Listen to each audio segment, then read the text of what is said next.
Yo, what's going on, guys? Javier here. With the spring Apple event looming around the corner, there's bound to be some new Apple products asking for your wallet. Before they announce, figured I'd finally get around to reviewing the M1 iMac I've had in my living room for the last 8 months.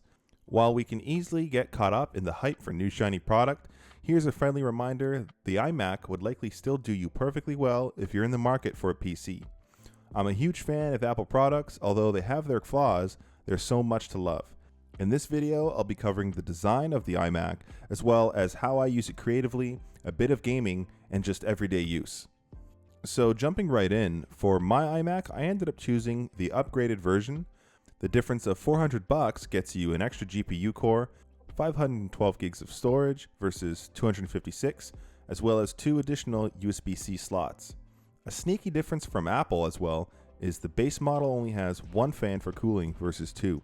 Really, all models should have just come with 2 fans.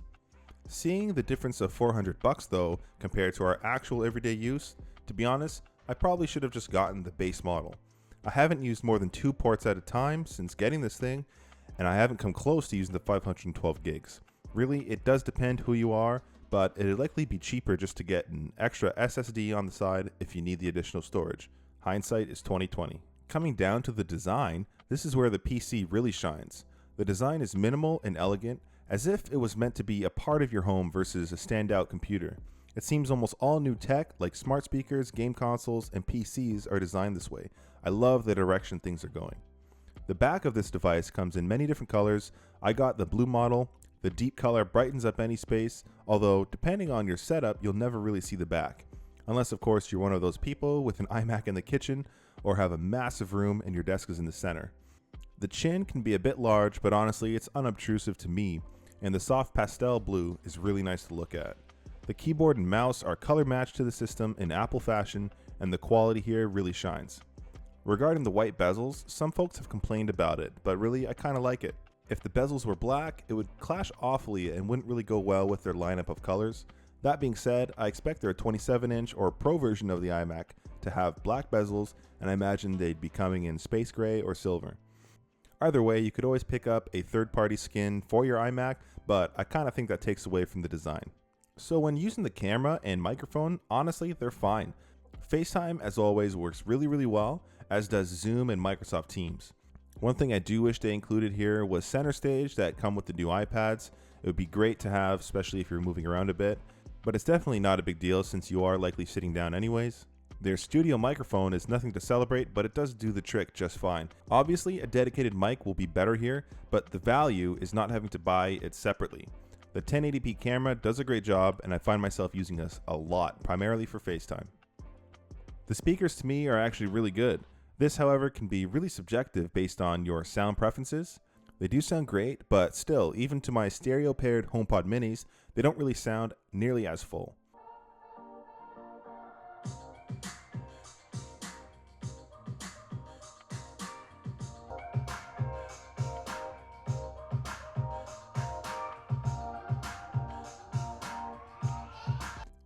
That being said, I frequently play music loudly, which is still heard well across my main floor of my home.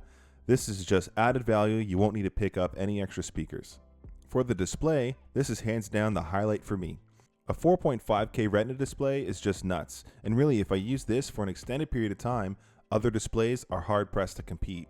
It gets super bright. Even for me, next to a massive sliding door, I've never really had any visibility issues. Colors and media look absolutely amazing. They're really trying hard to cover all the bases for this machine, and they've done a great job.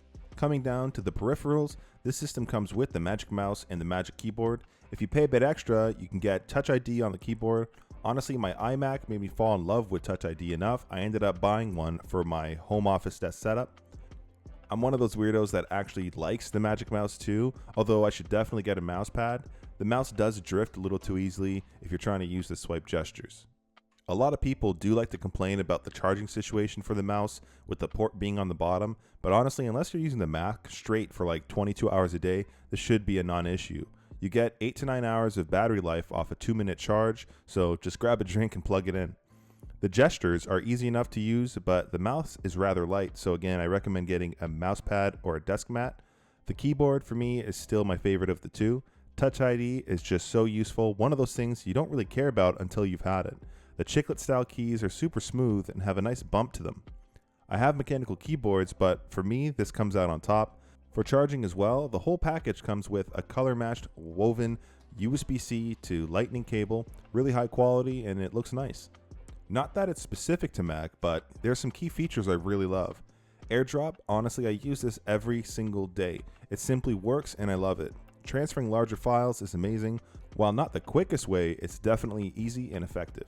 Ecosystem continuity as well is just unmatched. To be able to take a phone call on my Mac, as well as iMessages and everything in between, is just so incredible. Not to mention with the new M1 chip, you have access to loads of iPad and iOS apps. Now when it comes to gaming, native games run really well, but there's simply not enough demand for developers to be incentivized to make games compatible with the M1 chip. You're not likely going to be buying an iMac for gaming anyways, and if you do, you're probably going to be playing more casual titles. For me, I've loaded up Diablo 3 and Stardew Valley. They ran really well. If you must though, I do highly recommend Microsoft's Game Pass and connect up a controller. While there's definitely an input lag, you can get away with a good experience depending on what games you play. I loaded up Halo Infinite on here, and it was an absolute mistake. Just stick to casual games. When it comes down to creation, performance has been pretty much impeccable. This entire video was edited on this machine as I really wanted to get a real feel for it. While it's definitely not as powerful as my 14-inch MacBook Pro, the M1 chip is 100% enough for almost everybody. I myself could really get away with using this as my daily. Using Final Cut Pro, I really didn't experience any hiccups, and I was able to scrub through my 4K content without issue.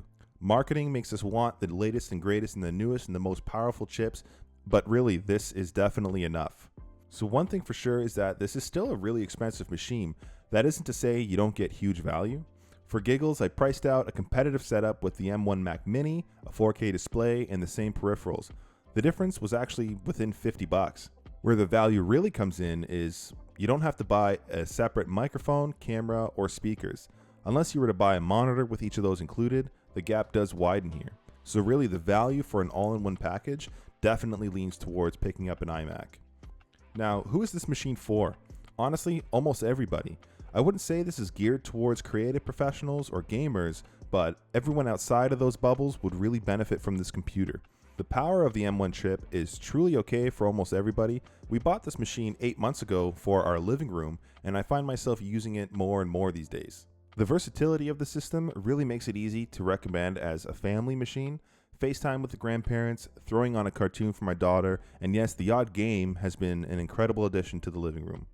Let me know how best you would use this machine in the comments below. If you enjoyed the video, a like and a sub really helps the channel grow. Anyways, that's been it, and thanks for watching. Until next time.